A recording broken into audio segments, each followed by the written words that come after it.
Irmãos, como de costume, como nós fazemos à noite, nós vamos ao Senhor em oração. Antes de nós fazermos a leitura da palavra e assim meditarmos nela, nós vamos em oração a Deus, orando por nós, por nossas vidas, pela igreja do Senhor, rogando pelas nossas vidas, pela vida dos irmãos que estão doentes, enfermos, que precisam da nossa oração, pedindo também oração por nós em preparação para ouvirmos a palavra do nosso Deus. Oremos ao Senhor. Senhor nosso Deus, Deus Santo, nós oramos ao Senhor agradecidos por tudo aquilo, Senhor Deus, que já fizemos em Teu nome, ó Deus, nessa noite. Pelo privilégio das orações, da leitura da palavra, dos cânticos. Nós te louvamos pela confissão, pelo perdão dos pecados.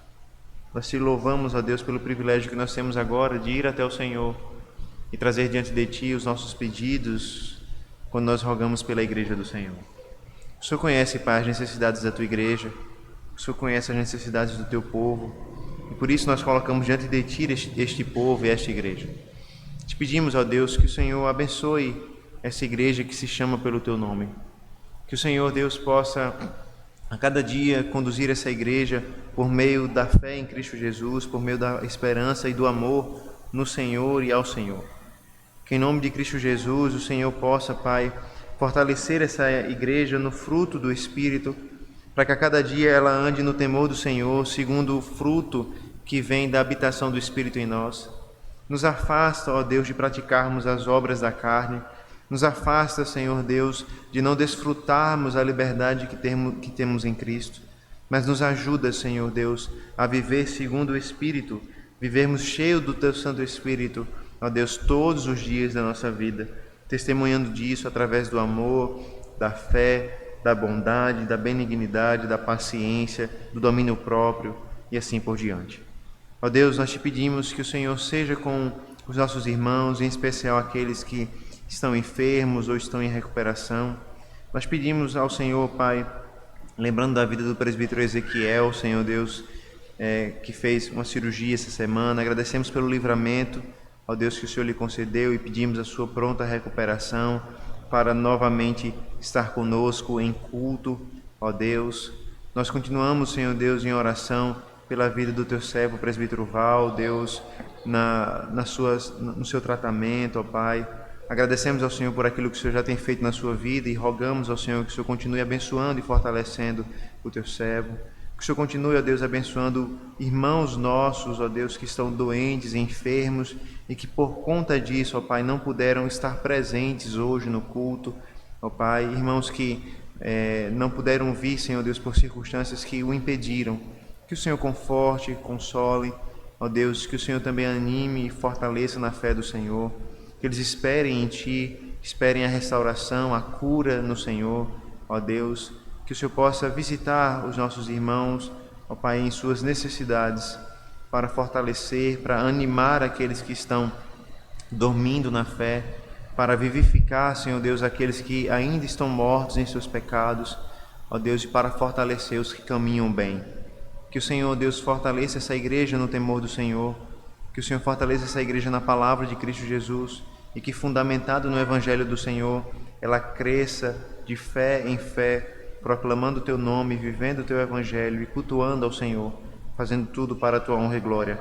Essa é a nossa oração, em nome do Senhor Jesus Cristo. Amém. Irmãos, nós vamos abrir nossas Bíblias na carta de Paulo aos Gálatas. Carta de Paulo aos Gálatas, capítulo 5. Nós vamos fazer a leitura a partir do versículo 16.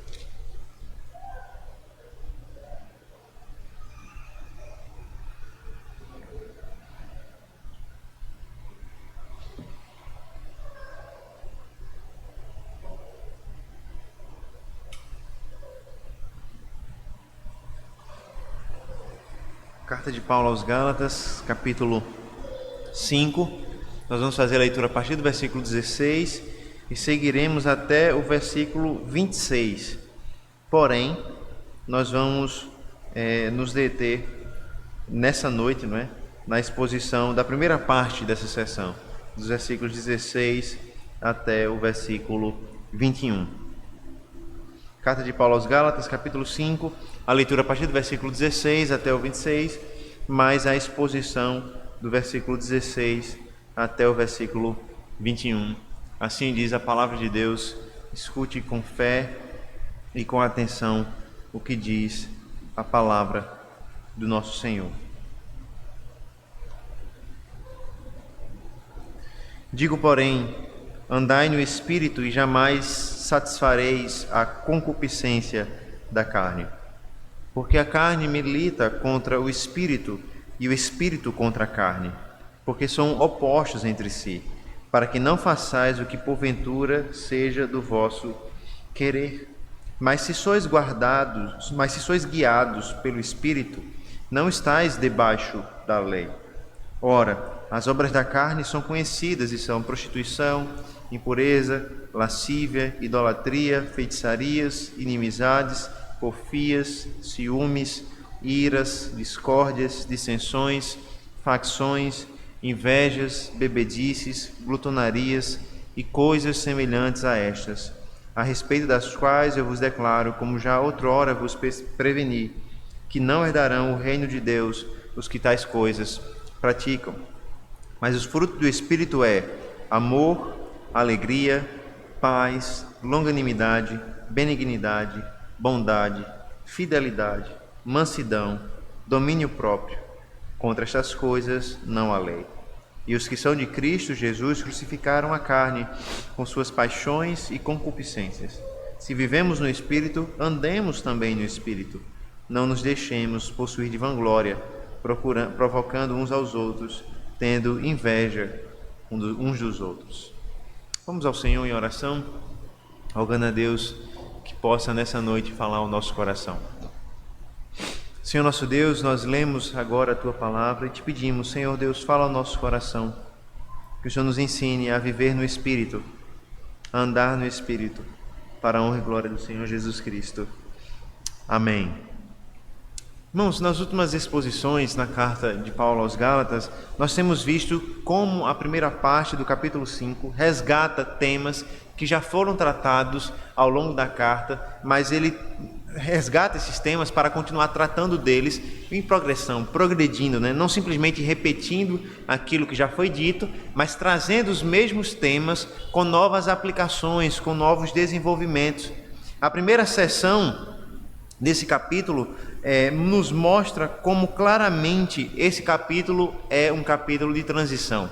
E nós podemos perceber isso muito bem na última semana, quando nós lidamos com os versículos de 13 a 15. Esses versículos de 13 a 15, eles formam uma transição dentro de toda a carta, juntamente com o capítulo 5 de forma geral. Na primeira seção da carta, o apóstolo Paulo, ele foca especificamente nas verdades teológicas que dizem respeito à nossa justificação.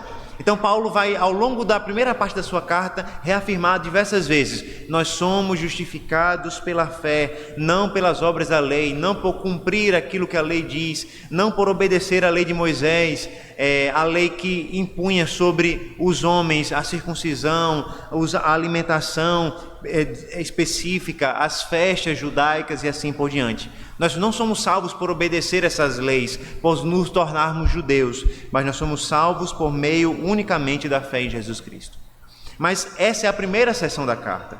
A partir do versículo 13 do capítulo 5, basicamente, nós podemos perceber que na segunda parte da carta, o apóstolo Paulo ele vai tratar especialmente de temas ligados ao Espírito de Deus, ao amor, focando agora não no início da nossa fé, que é a justificação, mas focando na continuidade da nossa fé e do nosso relacionamento com Deus por meio da nossa vida com Cristo Jesus. Então, no primeiro momento da carta, o apóstolo Paulo lida basicamente com o início da nossa caminhada cristã, o início da nossa caminhada com Cristo, a partir da justificação pela fé. E ele estabelece essas doutrinas de forma muito clara. No segundo momento, então, Paulo ele trata da continuidade da nossa caminhada na fé, a partir de uma vida, ou da proposta de uma vida vivida sob ou debaixo do Espírito Santo, vivida em amor. Desde o último domingo, então, nós percebemos essa ênfase mudando. Nós vimos que o foco da carta agora nos mostra não simplesmente a condição de estarmos diante de Deus, mas agora como nós devemos demonstrar a justificação que recebemos, a santificação que nós recebemos. A razão, irmãos, da ênfase de Paulo mudar é que essa provavelmente também era uma das mentiras que os falsos mestres ensinavam àquelas igrejas da Galácia. Eles diziam: olha, para que vocês sejam crentes verdadeiros, além de crer em Jesus, vocês precisam guardar a circuncisão, vocês precisam evitar certos tipos de comida, vocês precisam guardar as festas, vocês precisam guardar o sábado, e então traziam toda a lei do Antigo Testamento. Mas eles também diziam que era por meio dessa lei que os crentes poderiam ter vitória sobre o pecado. E aqui nós devemos lembrar quem são os Gálatas. Os Gálatas eram formados por gentios, ou seja, por homens e mulheres que não eram judeus de nascimento e que não faziam parte da cultura judaica. Pelo contrário, eles vieram de outras religiões, de religiões pagãs. Eles vieram de outros povos que compartilhavam de outra fé, de outras religiões. E por isso eles ainda lutavam por abandonar costumes antigos, hábitos antigos, como todos nós temos que fazer quando nós somos salvos pelo Senhor. Uma das nossas primeiras lutas é abandonar hábitos da nossa antiga vida. E então, os falsos mestres sugeriam ou ensinavam que os Gálatas iriam conseguir de fato vencer os antigos hábitos, vencer os pecados por meio da obediência da lei, por meio da guarda da lei cerimonial que diz respeito ao culto, mas também da lei moral nos 10 mandamentos. O que Paulo então vai responder é que não, essa não é a verdade. A lei não é útil, ela não nos justifica, e a lei também não pode nos santificar. É isso que Paulo vai querer nos dizer aqui, vai nos mostrar aqui em resumo. Paulo já nos disse: a lei não pode nos justificar, porque ela aponta o nosso pecado e mostra que nós somos pecadores. Paulo agora vai dizer: a lei também não pode nos santificar, porque ela nos mostra que nós somos pecadores e mostra o nosso pecado. Como nós vimos na semana passada, isso não significa que a lei não é útil. O que Paulo está nos dizendo é que a lei de Deus é útil se nós vivemos pelo Espírito.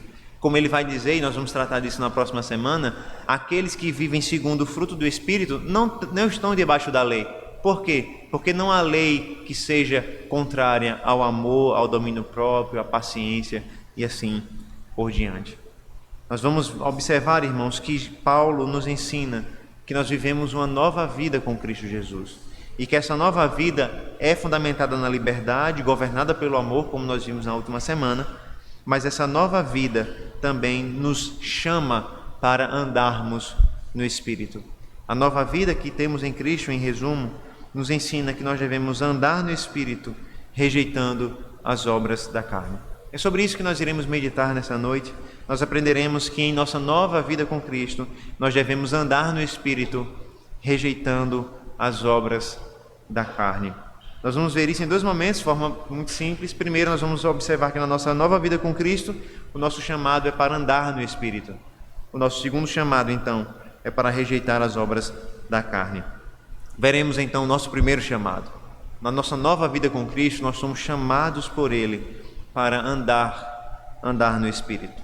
Veja que a partir do versículo 16, o apóstolo começa a tratar de uma das relações mais complexas da vida do crente e uma das mais tratadas na sua carne, a relação entre o Espírito e a carne, a relação entre a nossa natureza pecaminosa e o Espírito de Deus que habita em nós. E veja o que o versículo 16 nos diz: digo, porém, andai no Espírito e jamais satisfareis a concupiscência da carne. Veja que Paulo aqui, ele então, mais uma vez, fala dessa dualidade, né, que existe, espírito e carne. Mais uma vez, o apóstolo Paulo nos fala do perigo dos desejos da carne. No versículo 13, que nós vimos na semana passada, Paulo exortou os crentes a não usarem a liberdade que receberam em Cristo como pretexto, como desculpa para fazer a vontade da carne, para fazer a vontade do pecado. E nós vimos que a palavra carne aqui significa muito claramente a nossa natureza de pecado, a nossa natureza, o nosso velho homem, a nossa natureza nutrida pelo pecado. Paulo então começa mais uma vez nos lembrando do perigo de seguir o desejo do nosso pecado, de seguir o desejo do nosso velho homem, da nossa natureza pecaminosa. O apóstolo Paulo então contrasta o Espírito de Deus que habita em nós e a carne ou o nosso desejo pecaminoso. E ele começa esse contraste nos ensinando ou nos exortando: andai no Espírito. Nós podemos dizer, irmãos, que esse mandamento, que essa ordem, andar no Espírito, é o mandamento ou é a ordem que vai guiar os demais versículos que nós meditaremos nessa e na próxima semana. Esse é o mandamento que resume tudo aquilo que Paulo está falando aqui nessa sessão. Andai no Espírito ou vivei no Espírito. Se por um lado nós temos a influência da carne com os seus desejos, com as suas vontades, do outro nós temos o lado do Espírito ou o poder do Espírito. E aqui a ordem de Paulo nos mostra muito bem uma ação que não deve ser pontual na nossa vida, mas uma ação que é contínua. Paulo não diz: olha, você deve andar por uma semana, por um dia. Pelo contrário, a ideia do texto bíblico é que nós devemos andar continuamente no Espírito. A ideia de Paulo é que a nossa vida deve ser guiada pelo Espírito Santo. Nós devemos andar guiados por Ele. A ideia do andar no Espírito sugere que nós devemos ser guiados pelo Espírito, capacitados pelo Espírito, orientados pelo Espírito e andarmos então de acordo com o Espírito. O Espírito de Deus fornece a direção na nossa nova vida, mas fornece também o poder e a capacitação para vivermos essa nova vida. O Espírito fornece a direção. Nós vamos ver essa direção na próxima semana através do fruto do Espírito.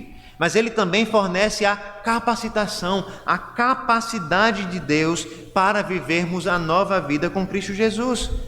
Nas palavras de Douglas Moore, a caminhada do crente é determinada pelo Espírito, que dirige e que capacita a vida cristã. E aqui Paulo começa a mostrar aos crentes da Galácia que aquilo que os falsos mestres ensinavam era de fato mentira. Os falsos mestres ensinavam: olha, vocês vão vencer o pecado, vocês vão vencer as tentações do inimigo.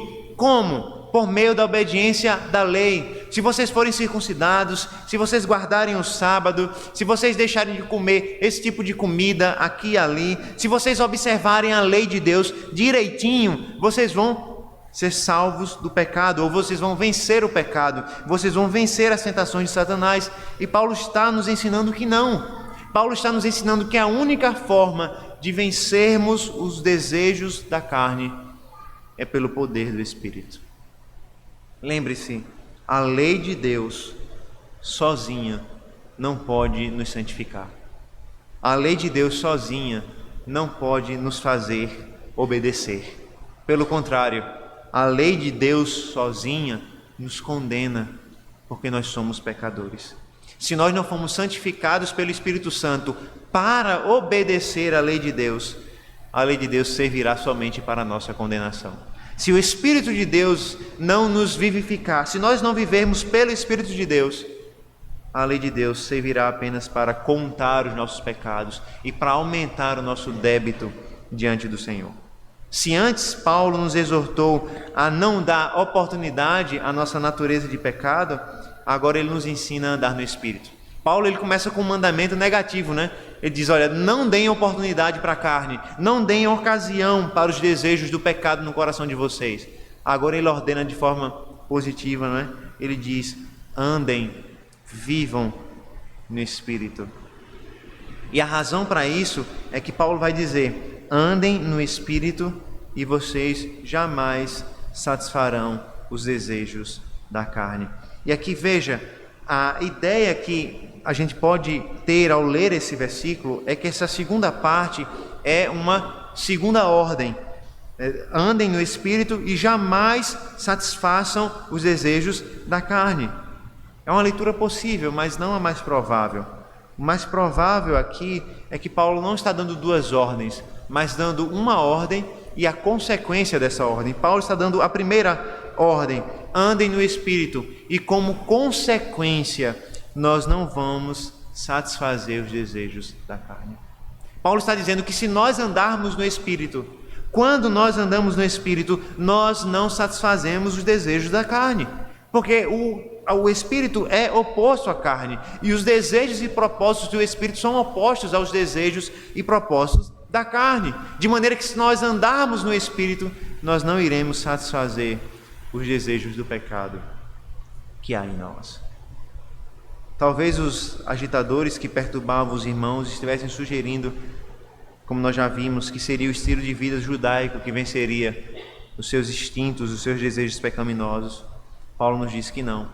Somente quando nós andamos no Espírito, nós podemos vencer os nossos pecados. E isso, irmãos, nos deve lembrar que as diversas soluções que o mundo oferece ou fornece para os nossos pecados não são eficazes. Nós ouvimos muitas vezes remédios sendo sugeridos para tratar os nossos pecados, rituais sendo sugeridos, penitência sendo sugerida, teorias da psicologia, da filosofia ou de qualquer outra área do conhecimento, sessões de coach ou tantas outras coisas que buscam lidar com o nosso pecado, que buscam tratar o nosso pecado. Todas essas coisas são ineficazes.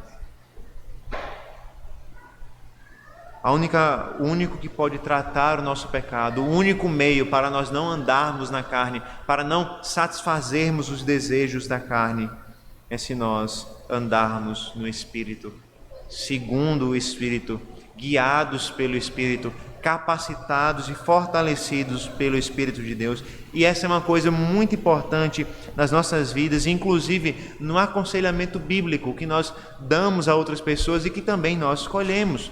Uma das premissas mais importantes, um dos fundamentos mais importantes do aconselhamento bíblico é que o crente verdadeiro possui o Espírito Santo, que o capacita a obedecer a Deus, que o capacita a viver em santidade e em lutar contra o pecado.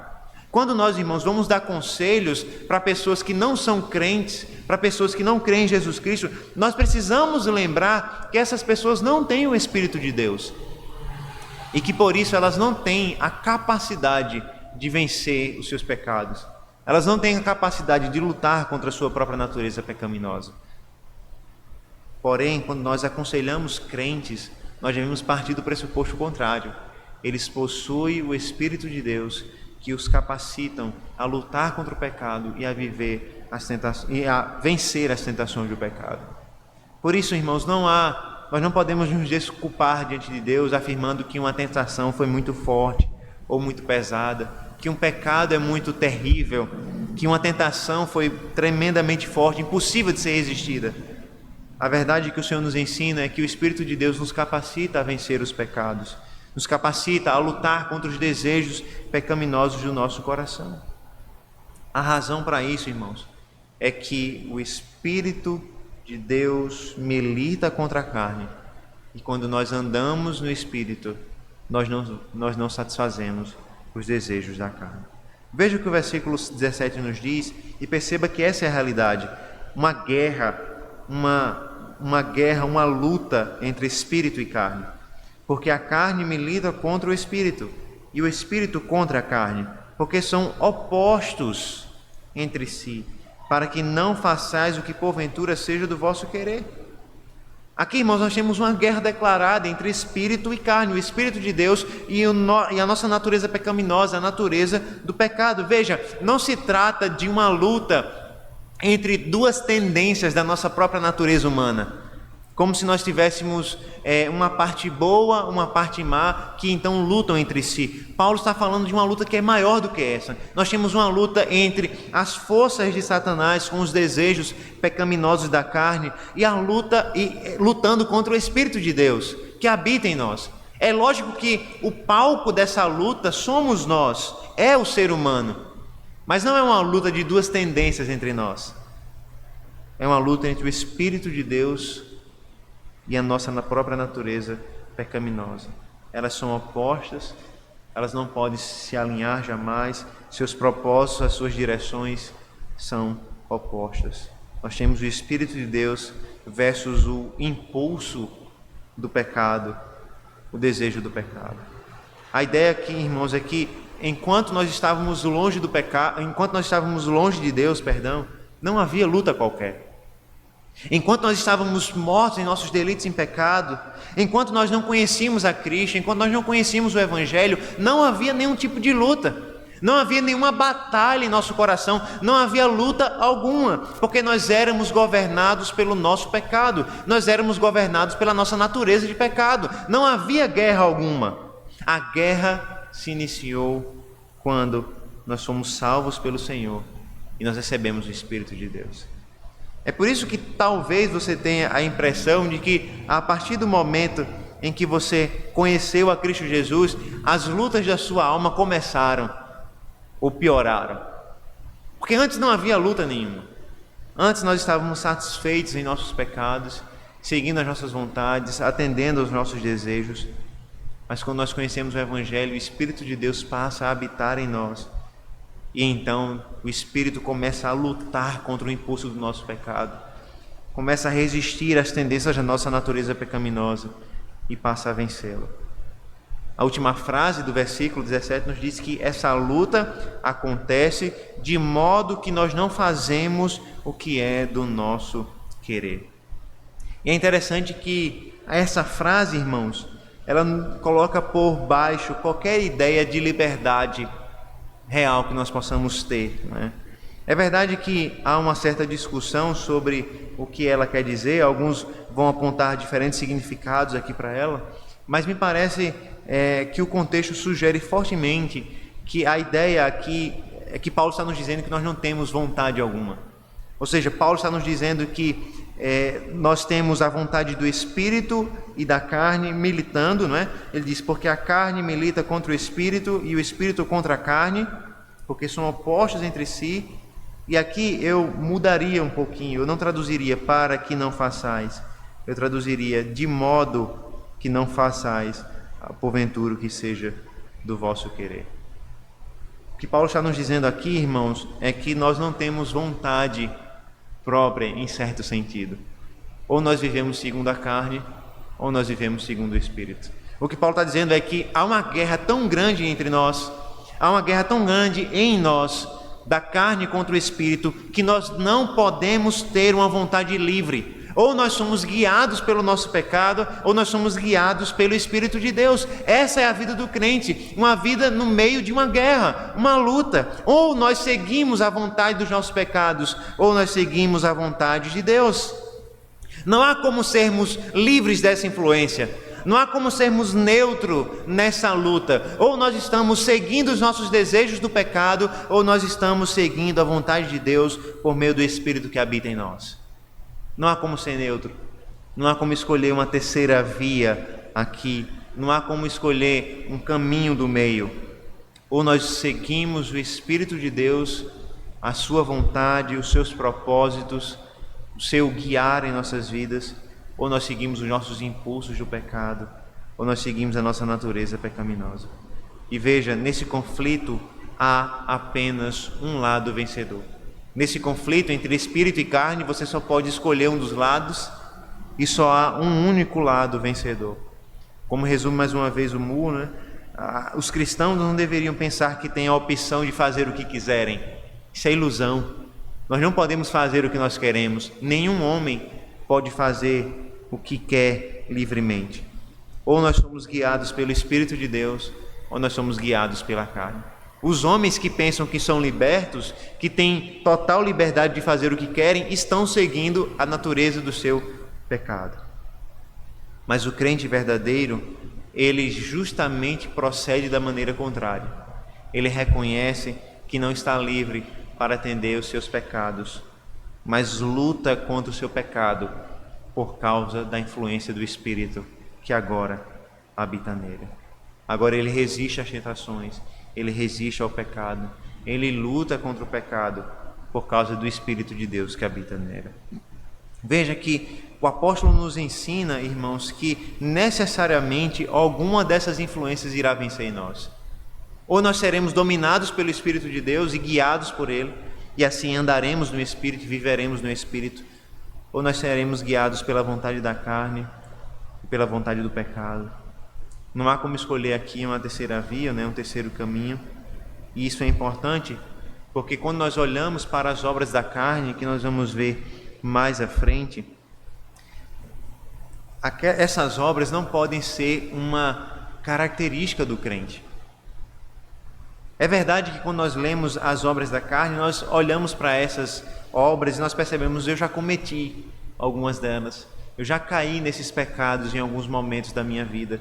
Talvez, quando a gente for observar, você já se prostituiu na sua vida, você já bebeu demais, você já comeu demais, além do que devia, e assim por diante. Mas essas não são características de um crente verdadeiro. Essas coisas são acidentais na vida do crente. Ou seja, há um crente que ele vive por meio do Espírito, ele não cede às tentações contínuas da carne. E aqui, irmãos, nós temos uma importante exortação de Paulo a respeito da vida cristã. Muitas vezes nós temos a tendência de imaginar que a vida cristã diz respeito somente ao perdão dos nossos pecados. E nós nos esquecemos que a vida cristã diz respeito também à santificação, à vitória sobre os nossos pecados. De maneira que muitas vezes nós confiamos na graça de Deus, no perdão de Deus, de tal maneira que nós nem buscamos lutar contra o pecado como nós deveríamos. Nós sossegamos no perdão de Deus e então nós não lutamos contra o pecado que é em nós. E Paulo vai nos mostrar que aqueles que praticam tais obras não herdarão o reino dos céus. A razão para isso, irmãos, é que os crentes não são caracterizados pelas obras da carne, mas sim por andar no Espírito. Você pode cometer esses pecados ao longo da sua vida, mas se você constantemente comete esses pecados, se você constantemente vive na prática das obras da carne, isso é uma declaração muito clara de que você não anda no Espírito, que você não vive no Espírito. E talvez a razão disso seja porque você nunca conheceu o verdadeiro Evangelho do Senhor Jesus Cristo. Não se trata, irmãos, simplesmente do Espírito Santo nos ajudar a tomar uma decisão específica na vida. Ser guiado pelo Espírito Santo não se trata especificamente de eu preciso tomar a decisão sobre se eu vou deixar o emprego ou se eu vou para outra cidade e então eu oro a Deus e o Espírito Santo me guia. Não é disso que Paulo está falando aqui. No versículo 18, quando Paulo diz: se sois guiados pelo Espírito, não estáis debaixo da lei, Paulo está nos ensinando uma vida que é vivida debaixo das orientações, debaixo da capacitação, do poder e da graça do Espírito. Interessante, né? Porque Paulo ele diz que se nós andamos no Espírito, nós não estamos debaixo da influência da carne, debaixo da influência do pecado. E agora ele diz que se nós somos guiados pelo Espírito, nós não estamos debaixo da lei. A razão é que Paulo tem um vocabulário, nós podemos dizer assim, que usado para retratar a vida longe do Evangelho, a vida longe de Cristo. E esse vocabulário é composto de pecado, de carne, de desejos da carne e também da escravidão da lei. Nós devemos lembrar que por várias vezes na carta de Paulo aos Gálatas, ele nos lembra que nós fomos libertos da escravidão da lei. E aqui, irmãos, há muito claro o sentido muito amplo de que nós somos libertos da autoridade da lei de Moisés sobre nós. Da lei de Moisés nos termos da antiga aliança, com a circuncisão, com os sacrifícios, com o templo, com o tabernáculo primeiro, depois o templo, com todas aquelas disposições que serviam então para nos aproximar do Senhor, para nos purificar e nos aproximar de um Deus que é puro e santo. De modo que Paulo nos diz que nós, em Cristo, pelo Espírito, nós não estamos mais debaixo da escravidão dessa lei. Inclusive, Paulo equipara estar debaixo da influência do pecado a estar debaixo da lei. E a razão, irmãos, para isso, não é que a lei é má. A lei não é má. Paulo vai dizer que a lei é boa, que a lei é pura, ela é santa, ela é justa. Mas a razão para isso é que quando nós estamos debaixo da lei, nós estamos debaixo da autoridade do pecado. Lembra, o pecado só tem poder sobre nós por causa da lei. O pecado só exerce autoridade sobre nós e nos condena porque existe uma lei que tem autoridade para nos condenar. Sem lei não há pecado. Sem a lei o pecado perde a sua força. É por isso que Paulo está nos dizendo aqui, quando nós não estamos debaixo da graça de Cristo, da graça de Deus, vivendo pelo Espírito, só nos resta estar debaixo da lei. E se nós estamos debaixo da lei, automaticamente nós estamos debaixo do pecado, porque nós somos pecadores. E todo aquele que infringe a lei, que quebra a lei de Deus, merece punição, a punição da lei. Por isso, é importante que nós notemos que aqueles que vivem numa vida legalista, necessariamente eles vão manifestar os desejos da carne que estão neles. Porque o legalismo é inútil para vencer as tentações do pecado. O legalismo, a ideia da salvação pela obediência, a ideia do mérito é inútil para nos trazer salvação e nos trazer santificação. Quanto mais nós vivemos por meio do mérito, de quanto nós podemos obedecer a palavra de Deus, mais longe nós vamos estar do fruto do Espírito e mais próximos das obras da carne. Porque o legalismo é inútil para vencer pecado. O legalismo é inútil para vencer as tentações de Satanás. Pelo contrário, nós conhecemos cristãos que são legalistas. E na vida desses cristãos nós não temos um padrão. Eles vivem de queda em queda. Isso é interessante. Muitas vezes a gente recebe pessoas para aconselhar, cristãos que já estão na igreja há muitos anos. E quando eles descrevem a vida espiritual deles, você percebe muito bem um padrão de vida legalista. Eles descrevem a vida de queda em queda, não é? E eles descrevem a vida da seguinte maneira: pastor, olha, eu passei 6 meses sem cometer tal pecado, mas aí eu caí no pecado. Aí eu me desgracei, aí eu chorei, me arrependi. Depois passei mais 1 ano, pastor, e depois caí de novo no pecado. E veja, eles começam a contar a vida de pecado em pecado, de desgraça em desgraça, né? De queda em queda. E esse é um padrão de vida legalista, irmãos. Quando nós vivemos pelos nossos méritos. E a gente percebe isso até na fala, né? Quando diz, pastor, eu passei 1 ano sem pecar. Às vezes, talvez eles esperassem que eu batesse parabéns, né? Parabéns, né? Você passou 1 ano sem cometer esse pecado. Isso é um padrão de vida legalista, irmãos. Nós nos orgulhamos de quanto tempo nós deixamos de pecar, até que a obra da carne se manifeste em nós e nós caímos no pecado, porque a lei de Deus é inútil para a nossa santificação. O nosso legalismo é inútil para a santificação. O que esses crentes precisam é lembrar do Evangelho do Senhor Jesus Cristo. O que eles precisam é lembrar que eles só podem vencer o pecado por meio da capacitação do Espírito. Eles só podem obedecer à lei de Deus, que é justa, santa e boa, por meio da capacitação do Espírito de Deus. Lembre-se, o legalismo não pode lutar contra o pecado. O legalismo não pode vencer pecados. Pelo contrário, ele vai nutrir pecados. Ele vai nos aproximar das obras da carne. Você vai ter uma falsa impressão de vitória, mas vai ser só uma preparação para a sua próxima queda. O legalismo é assim. Ele nos faz pensar que nós vencemos o pecado, mas ele está só preparando o terreno do orgulho para nos levar a mais uma queda. Em nossa nova vida com Cristo, então, irmãos, nós devemos andar no Espírito. Essa é a única maneira de vencer as tentações do pecado. A Bíblia também nos diz, a palavra de Deus, a partir do versículo 19, que nós devemos rejeitar, nessa nova vida com Cristo, as obras da carne. Veja que os versículos 19 a 21 apresentam a famosa lista composta daquilo que Paulo chama obras da carne. E é comum, irmãos, nós encontrarmos nas cartas de Paulo e nos escritores antigos listas com virtudes e vícios, né? Na literatura greco-romana isso era muito comum nos tempos de Paulo e também nas cartas do Novo Testamento, especialmente nas cartas de Paulo. Talvez essa lista de Gálatas seja a lista mais conhecida, porque além das obras da carne, essa lista contém o fruto do Espírito. Nós temos 2 listas opostas, que vão mostrar na prática a oposição entre espírito e carne. Veja a primeira das listas, a lista das obras da carne, a partir do versículo 19.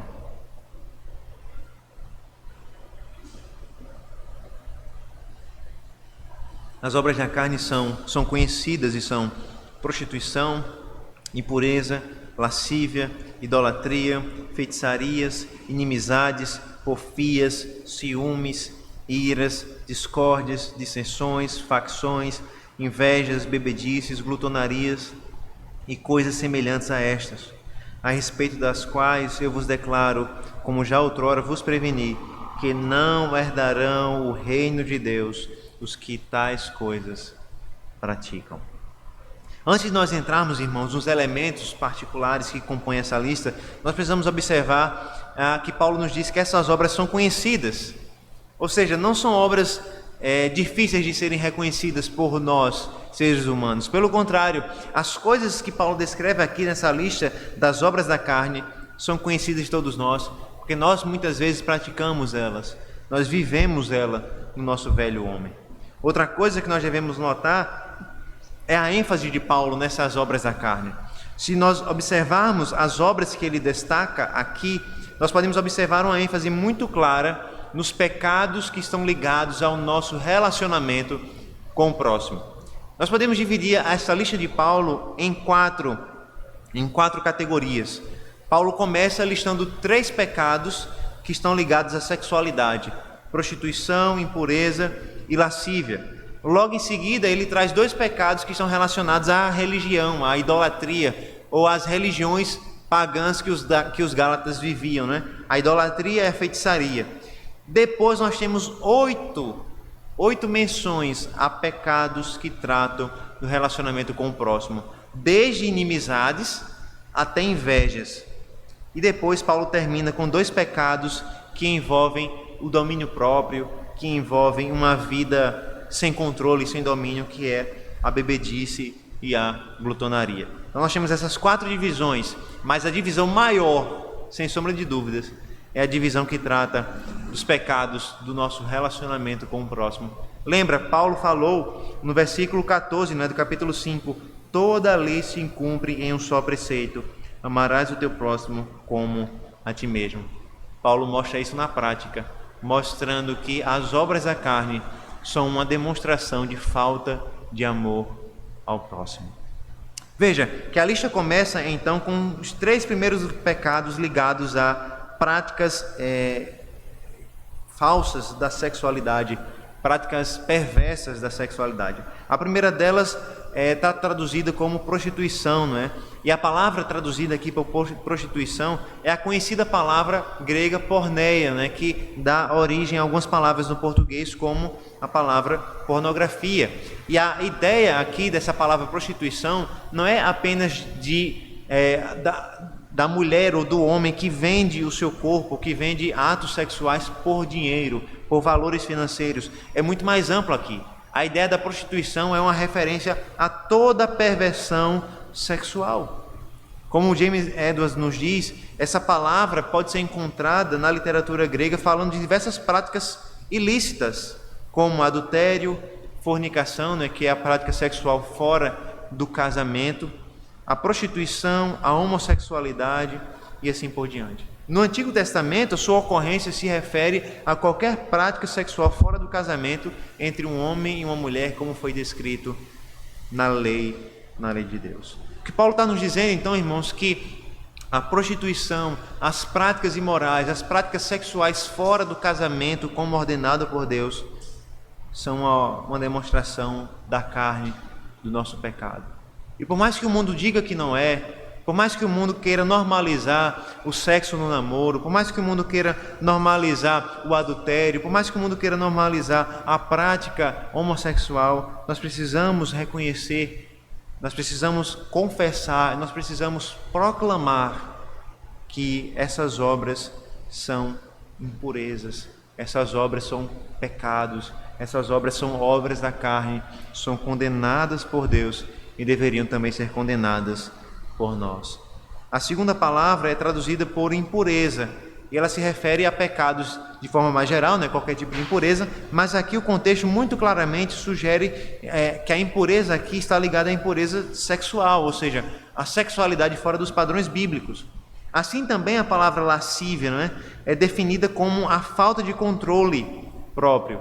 A ideia, irmãos, na palavra lascívia é associar o homem com um animal. A palavra lascívia aqui no texto original traz a ideia de um animal que é impulsivo, que não controla os seus instintos, né? E que não tem domínio próprio. Essa é a ideia da palavra lascívia aqui. Dentro do contexto da prática sexual, aqui nós temos descrito um impulso sexual incontrolável. Um homem e uma mulher que é controlável por desejos, por impulsos sexuais e então cede aos seus pecados. Os dois pecados, então, seguintes estão associados à idolatria e às religiões pagãs, não é? Primeiro, irmãos, o primeiro deles é a idolatria. E aqui tanto a palavra como o conceito é muito simples de ser compreendido por nós, não é? É muito comum. Paulo está falando de qualquer adoração ou culto prestado por nós a pessoas, coisas, objetos que não são o Deus vivo e verdadeiro. E essa foi uma das características dos Gálatas. Os Gálatas vieram de outras religiões, assim como nós também. Nós muitas vezes adorávamos outros deuses, nós servíamos a outros senhores, e Paulo nos diz que é uma obra da carne. E aqui, irmãos, quando Paulo coloca a idolatria dentro das obras da carne, nós precisamos lembrar de algo muito importante. Muitas vezes, quando nós olhamos para a idolatria de certos povos, a idolatria de pessoas que nós amamos, a idolatria de pessoas que estão ao nosso redor, nós tendemos a pensar da seguinte forma, né? Eles estão cegos, eles não conseguem ver. E é verdade, eles são cegos sim, mas eles não são inocentes, eles não são puros. Pelo contrário, Paulo trata a idolatria como uma obra da carne, ou seja, quando alguém vive em idolatria, ela está vivendo de acordo com o seu desejo, de acordo com o desejo do seu pecado. As pessoas amam a idolatria, as pessoas amam idolatrar, as pessoas amam os seus ídolos, e é por isso que elas não abandonam os seus ídolos pelo Deus verdadeiro.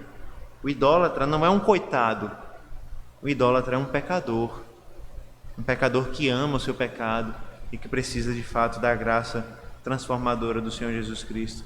É alguém que é dominado pela obra da carne. Logo em seguida ele fala de feitiçarias, não é? E é interessante que a palavra feitiçaria é a mesma palavra que é traduzida por farmácia no nosso português, não é? A ideia não é que nós estamos praticando feitiçaria se a gente for na farmácia, né? A ideia é de que nas religiões antigas se utilizavam, né, ervas e outras substâncias para seus rituais, né? Assim como hoje também nós temos diversos grupos indígenas e outros grupos que utilizam ervas e outras substâncias em rituais religiosos para entrar em transes e assim por diante. Essas práticas eram conhecidas por meio dessa palavra, né, fármacos, né, farmácia, ou que é traduzida aqui por feitiçarias, não é? Significa o uso de drogas para rituais místicos, religiosos e assim por diante.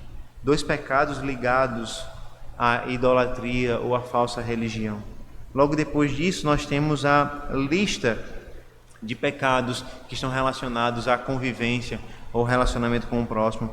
Primeiro, traduzido por inimizades, que traz a ideia de uma demonstração de ódio, uma demonstração de hostilidade, de aversão. Nós temos a palavra que é traduzida por porfias, né? Não é tão comum essa palavra, mas tem um sentido de conflito, de discussão, de briga mesmo, né? Essa característica, a característica principal da porfia, da palavra que é traduzida por porfia aqui, é de um conflito que é causado por rixa, por briga, não é? Ou seja, não se trata de um conflito por algo que é bom. O conflito não necessariamente é pecaminoso, não é? Nós podemos ter conflito sem pecado, nós podemos ter conflito por coisas boas. Porém, aqui não é isso. Nós temos um conflito que é gerado por rixas, por brigas, por divisões. E é interessante, irmãos, porque nós temos muitas vezes crentes que estão brigados com irmãos e vivem como se nada tivesse acontecendo, né? Eles não falam com irmãos da mesma igreja, eles não falam com pessoas porque eles estão com raivas, têm inimizades, e mesmo assim eles vivem como se fossem crentes. E aqui nós devemos lembrar da natureza dessas obras. Essas obras não devem ser a característica da nossa vida. Essas obras não devem ser a característica da nossa vida cristã. Por isso, se nós estamos brigados, se nós estamos no meio de uma rixa, se nós estamos com raiva, com mágoa, nós devemos urgentemente buscar o Senhor para pedir perdão e graça para vencer o nosso pecado. Não é possível um cristão verdadeiro viver em inimizades, viver em conflitos, viver em rixas. E é triste perceber que muitas vezes igrejas se dividem por rixas. Isso não deveria existir no meio do povo de Deus. Isso é uma obra da carne. O apóstolo também fala sobre os ciúmes, e é interessante que essa palavra ela pode ter até um significado positivo em alguns contextos, quando é traduzida por zelo, mas aqui ela é traduzida por ciúme porque o contexto é negativo mesmo, né? É alguém que tem um ciúme pecaminoso, alguém que, com a desculpa do amor verdadeiro, ela aprisiona alguém e ela manifesta ira e raiva quando a sua vontade não é realizada, ou seja, quando aquela pessoa que ela idolatra não atende os seus desejos e a sua necessidade. Lembre-se, a raiz do ciúme é a idolatria. Nós somos ciumentos e zelosos por aquilo que nós idolatramos, não é? Então nós temos tanto medo de perder aquilo que nós idolatramos, que nós ficamos ciumentos, né? E queremos aquilo de todo jeito, né? Lembre-se, a raiz do ciúme é a idolatria.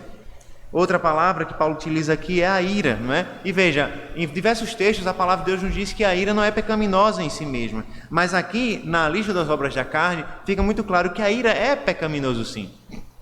Que a ira é um pecado sim, nessas circunstâncias. Não toda a ira é pecaminosa. Mas aqui Paulo está falando de uma ira que é pecaminosa, de uma ira que é injusta. E muitas vezes nós somos irados porque nós nos revoltamos com injustiças, né? Muitas vezes o almoço não ficou pronto na hora, né? E a gente já sai gritando com a esposa, o marido deixa a toalha em cima da cama e a mulher já xinga o marido, né? Então essas iras não são corretas nem honestas, são pecaminosas. Nós precisamos vigiar o nosso coração em relação a elas.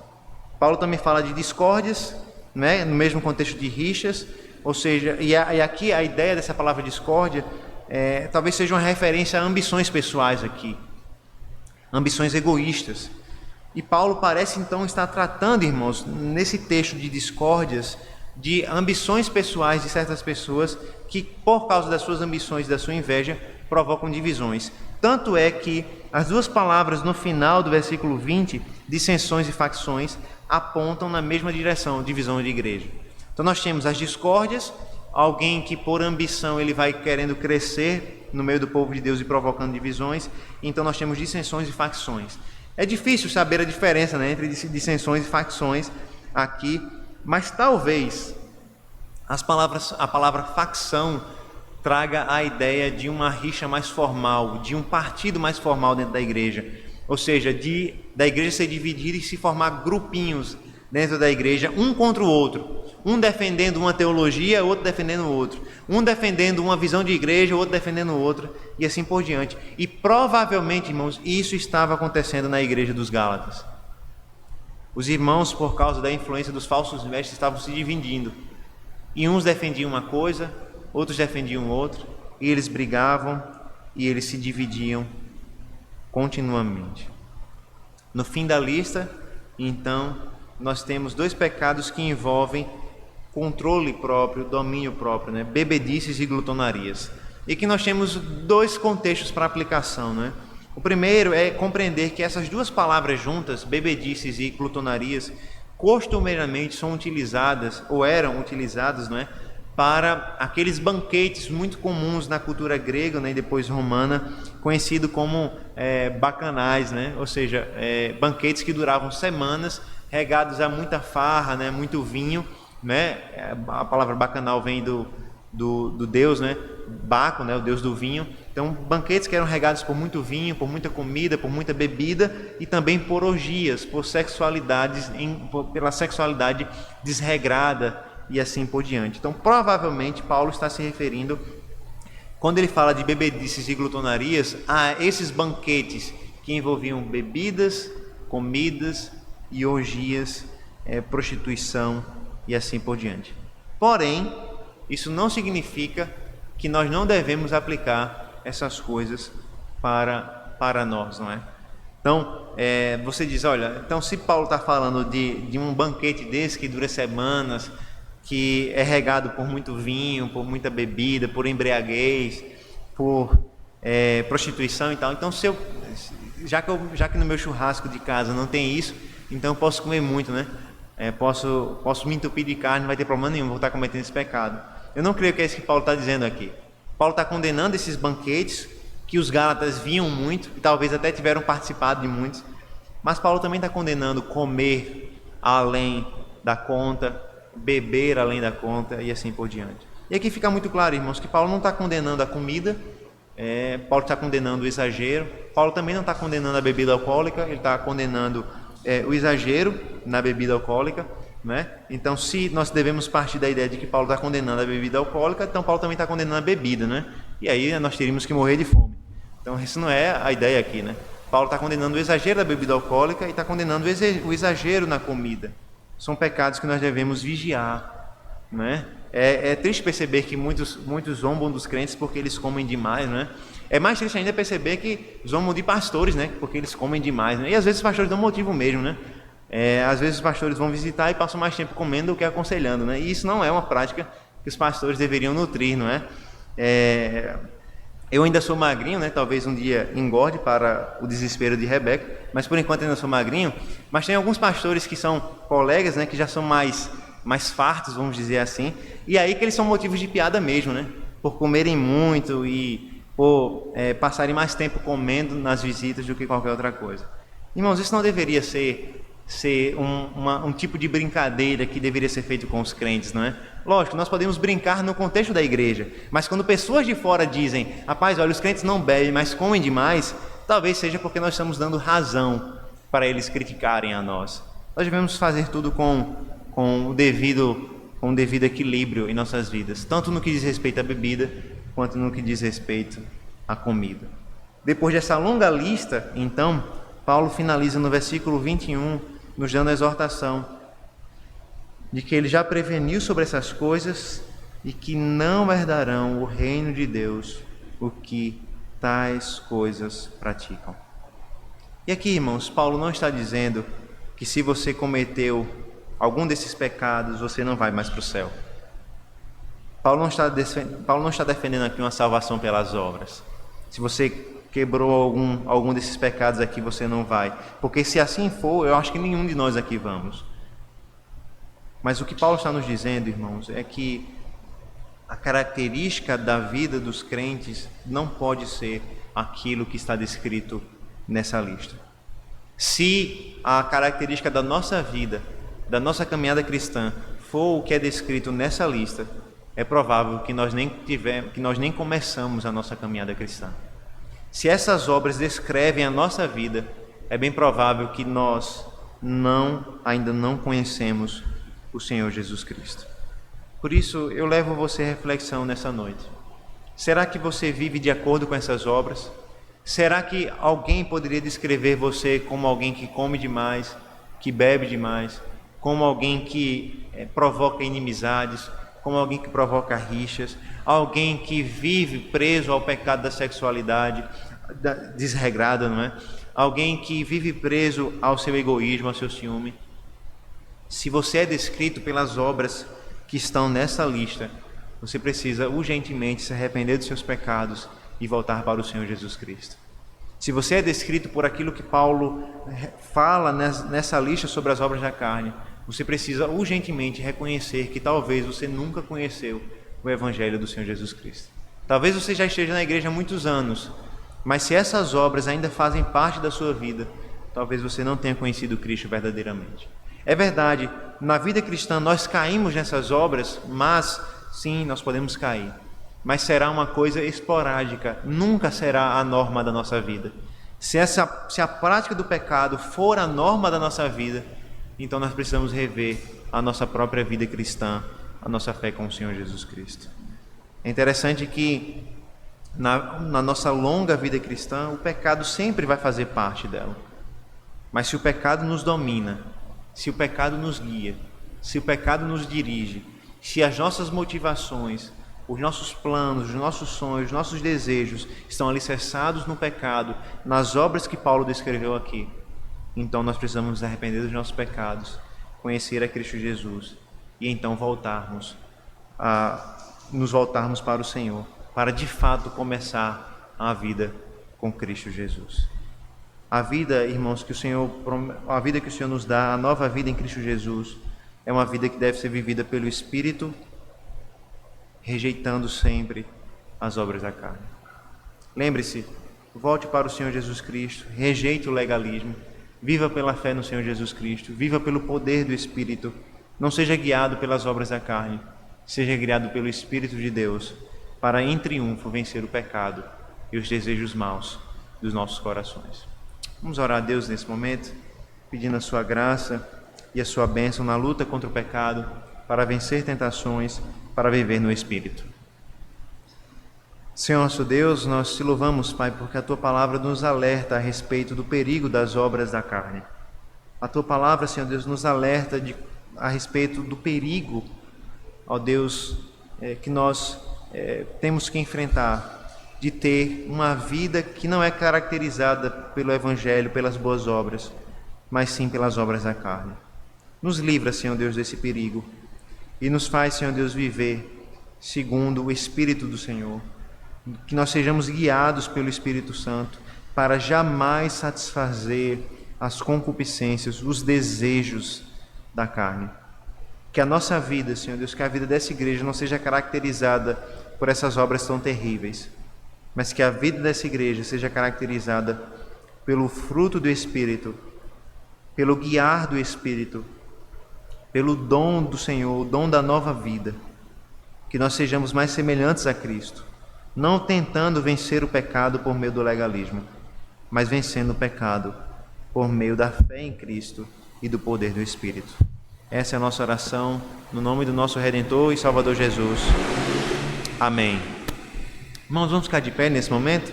Vamos cantar o Salmo de número 24.